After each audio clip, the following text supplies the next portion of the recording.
मेरे देश की धरती सोना उगले उगले हीरे मोती, मेरे देश की धरती। दोस्तों, हम हिंदुस्तानियों ने ये बात हमारे बचपन से लेकर हमारे बुढ़ापे तक सुनी है। पर दोस्तों, आज के समय पर इस मिट्टी से सोना चांदी उगलना बहुत ज़्यादा मुश्किल हो चुका है, क्योंकि हमारे किसान भाइयों को इस मिट्टी की हेल्थ के बारे में कुछ पता ही नहीं है, इसके स्वास्थ्य के बारे में कुछ पता ही नहीं है।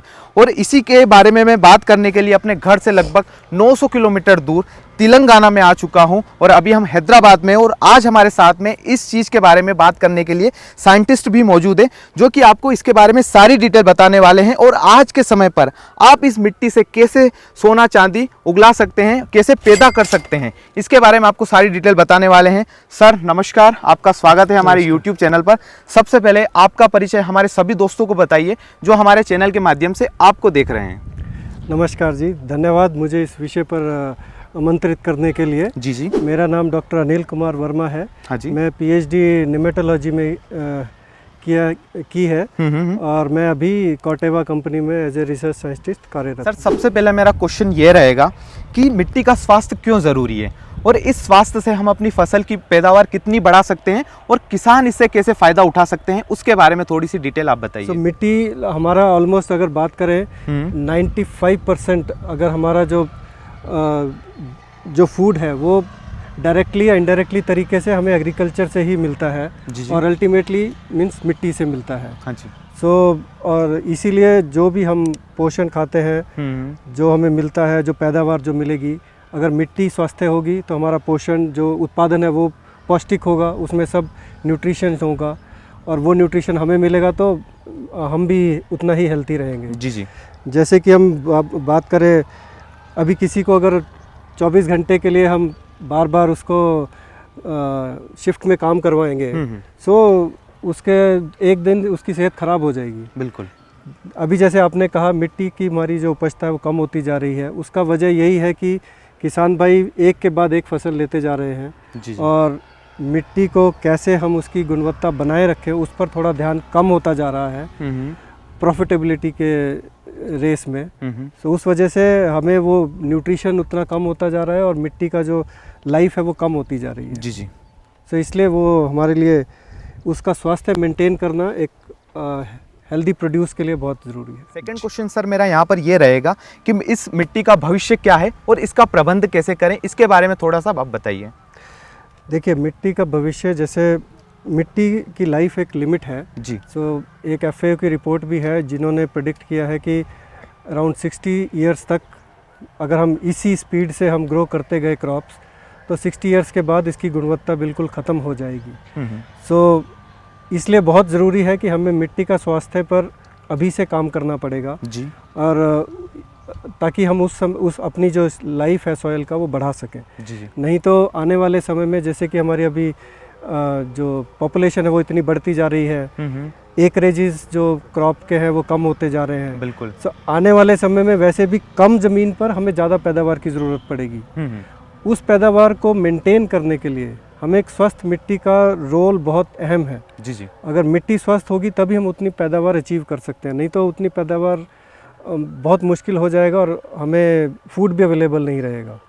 तो इसीलिए हमें बहुत इम्पोर्टेंट है कि हमें इस पर अभी से सही कदम उठाने चाहिए, ताकि हम अपनी जो लाइफ साइकिल है, नहीं तो हमारी आने वाली जनरेशन्स को फूड ही नहीं मिलेगा। मिट्टी के प्रबंधन के लिए हमारे किसान भाई क्या कर सकते हैं कि जैसे लाइफ स्टॉक मैन्योर है, कंपोस्ट है, और बायो फर्टिलाइज़र्स हैं, उनका उपयोग करके मिट्टी को जब सॉइल प्रिपरेशन करते हैं उस समय में उपयोग में ला सकते हैं। उससे नेचुरल तरीके से मिट्टी का जो टेक्सचर है वो अच्छा बनेगा। जी। दूसरा, कुछ क्रॉप्स रहती हैं जैसे लेग्यूम क्रॉप्स हम बोलते हैं, फली वाली सब्जियां, जैसे मटर है, बीन्स हैं।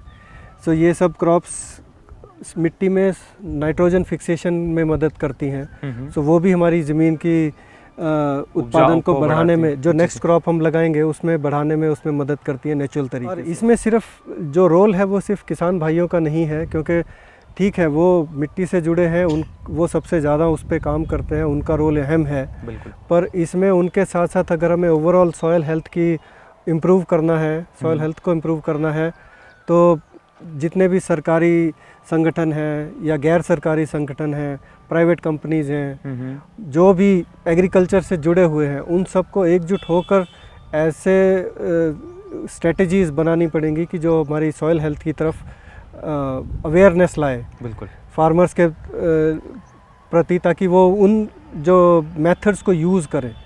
बहुत से फार्मर्स को नहीं मालूम है कि वो, उनको जस्ट ये पता है कि हमें क्रॉप पे क्रॉप लगानी है। बिल्कुल हाउ टू मेंटेन, वो अवेयरनेस क्रिएट करने के लिए जो स्टेप्स अगर ये सब एजेंसीज मिल के करेंगी जी। या तो उससे बहुत मदद मिलेगी। सो अवेयरनेस मिलेगा तो फार्मर्स उस तरफ डाइवर्ट होंगे कि हमें सॉइल हेल्थ भी मेंटेन रखनी है, what steps we can take. So वो इन्फॉर्मेशन उनको प्रोवाइड करवाएं। सो उससे बहुत मदद मिलेगी। जिनको नहीं मालूम कैसे करना है, कैसे हम अपनी सॉइल हेल्थ को इम्प्रूव कर सकते हैं। सर अब मैं एक क्वेश्चन आपसे पूछना चाहूँगा यहाँ पर कि नेमाटोड जो हमारे पौधे हैं या फसल है, इसकी जड़ तंत्र प्रणाली में कैसे प्रभावित करता है, उसके बारे में थोड़ी सी जानकारी हमारे सभी भाइयों को बताइए। जी, इसमें निमेटोड जैसे हम बात करें, इनको हिंदी में हम सूत्रकृमि बोलते हैं जी। जैसे सूत्र मीन्स धागा और कृमि मीन्स बहुत छोटे कीटाणु जी। सो सूत्रकृमि मीन्स हम उनको अपनी आँखों से नहीं देख सकते, उनको देखने के लिए हमें माइक्रोस्कोप की ज़रूरत पड़ती है। जी जी। लेकिन ये हमारे जड़ों में रहते हैं फसलों की और मिट्टी में रहते हैं और ये हमारी जड़ों को बहुत नुकसान पहुंचाते हैं। इसमें बहुत सारी प्रजातियां हैं, लेकिन बहुत सी बेनिफिशियल भी हैं और बहुत सी हानिकारक भी हैं। जी जी। सो उन हानिकारक प्रजातियों से अपनी फसलों को बचाने के लिए हमें बहुत अहम कदम उठाने चाहिए। और इसमें अभी तक किसान भाइयों में अवेयरनेस थोड़ी कम है, क्योंकि एक तो ये दिखते नहीं, बिल्कुल पता नहीं रहता, और सॉयल में है वैसी कुछ भी पता नहीं लगता कि कुछ हमारी फसल को नुकसान पहुंचा रहा है। जी जी। और इसके जो लक्षण हैं वो भी दूसरी बीमारियों या दूसरी वजहों से मिलते जुलते हैं। जी जी। जैसे कि फसल का पीलापन होना, ग्रो प्रॉपर नहीं होना। सो ये सब चीज़ें क्या होता है, बहुत से समय न्यूट्रिशन की वजह से भी होती है। बिल्कुल। सो और ज़्यादातर क्या होता है, किसान भाई इसमें न्यूट्रिशन का उपयोग ज़्यादा करते हैं। वो सप्लीमेंट करते हैं अपनी क्रॉप को कुछ न्यूट्रिशनल सप्लीमेंट से जी। उससे उन्हें थोड़े समय के लिए फ़ायदा मिलता भी है, क्योंकि वो जो भी न्यूट्रिशनल सप्लीमेंट वो अप्लाई करते हैं वो जो अपना काम करता है और वो थोड़ा ग्रो होता है, थोड़े समय के लिए उसको एक प्रोटेक्ट करता है, बट वो अल्टीमेट सोल्यूशन नहीं है, because actual problem is in the roots. So जो सही उसको कंट्रोल जब तक नहीं करेंगे तो ऊपर का जो भी हम जो मर्जी मेजर ले लें वो हमें फ़ायदा नहीं देगा। बिल्कुल। वो जस्ट थोड़ा सा बचा सकता है बट पूरा फ़ायदा नहीं देगा। और अल्टीमेटली क्या होता है कि वो इतना नुकसान भी पहुंचाते हैं, जब बढ़ जाते हैं संख्या में तो हमारी पूरी फसल का उत्पादन ख़त्म कर सकते हैं। बिल्कुल। और जितनी फसल अभी फार्मर जो लेते हैं, अगर हम इनको अच्छा प्रबंधन करें तो नॉर्मली उससे ज़्यादा यील्ड ही मिलेगी। ज़्यादा यील्ड मिलेगी तो ज़्यादा प्रॉफिट मिलेगा फार्मर। सर अब हमने काफ़ी जानकारी इस चीज़ के बारे में ले ली है। अब मैं जानना चाह रहा हूँ कि जो नेमाटोड है उससे होने वाली समस्याओं के लिए हमारे जो किसान भाई हैं वो क्या क्या ठोस कदम उठा सकते हैं, उसके बारे में आप थोड़ी सी डिटेल हमारे सभी दोस्तों को बताइए। देखिए, जो जैसे कि हमने बात की, जो हमारे निमेटोड हैं या सूत्रकृमि, वो ज़मीन के अंदर रहते हैं। सो सॉयल में हमें जो भी कंट्रोल मेजर्स लेने हैं वो बिल्कुल सॉयल में लेने हैं जी। सो सॉयल में मीन्स हमारे को प्लांटिंग से या ट्रांसप्लांटिंग से पहले लेने हैं। सो क्योंकि अभी तक कोई भी ऐसा टेक्नोलॉजी नहीं है कि जो एक बार निमेटोड जड़ के अंदर चला जाए और वो उसको कंट्रोल कर पाए। सो इसीलिए जो भी इसके लिए नियंत्रण के लिए हमें उपचार करने हैं वो क्रॉप लगाने से पहले करेंगे तो हमें बहुत ज़्यादा फ़ायदा मिलेगा। बिल्कुल। सो जैसे कि अगर हम नेचुरल तरीके से अगर बात करें तो इसमें फसल का चक्रण कर सकते हैं। कुछ फसलें ऐसी हैं जिसमें निमेटोड अफेक्ट नहीं करते जी। सो उन क्रॉप को दो क्रॉप्स के बीच में लगा के, ताकि वो उसका एक जो साइकिल है निमेटोड का ब्रेक हो सके और हमारा जो पॉपुलेशन है वो कम हो सके। बिल्कुल। सो उससे हमें थोड़ा सहयोग मिलता है। दूसरा, गर्मी के समय में हम अपने खेत को खुला छोड़ सकते हैं, ओपन अनकल्टिवेटेड छोड़ सकते हैं, जिसको हम फैलोइंग कहते हैं। बिल्कुल।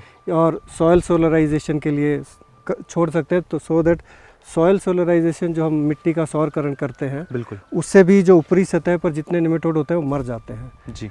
सो ये 2-3 उपचार हैं जो अगर फार्मर या किसान भाई अपनाएं तो कुछ हद तक जो ऊपरी सतह पर है उनसे निमेटोड से बचाव कर सकते हैं।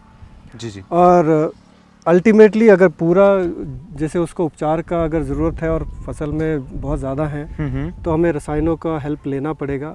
अभी तो मार्केट में ऐसे रसायन हैं जो आपको निमेटोड कंट्रोल करने में मदद करते हैं।